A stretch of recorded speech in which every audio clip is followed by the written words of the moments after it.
سادات کا کوئی فرد دین کا جھنڈا اٹھا کے چل پڑے تو اس سے بڑی سعادت اور کوئی نہیں ہو سکتی۔ میں تمام سادات کو یہ کہنا ضروری سمجھتا ہوں، مسلح آپ کہی ہے، اس کے وارث بن جائیں اور یہ جھنڈا اپنے ہاتھ سے نہ گرنے دیں۔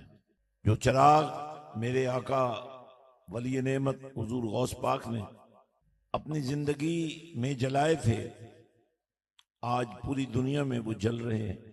آپ کی ولادت ایک ایسا حسن انتظام تھا کہ اکثر جب چاند کے طلوع ہونے پر اختلاف ہوتا اور خاص کر رمضان المبارک کے حوالے سے لوگ آ کر دروازہ کھٹکھٹاتے سادات کے گھرانے کا کہ آج آپ کے بیٹے نے دودھ پیا ہے یا نہیں پیا۔ اللہ اللہ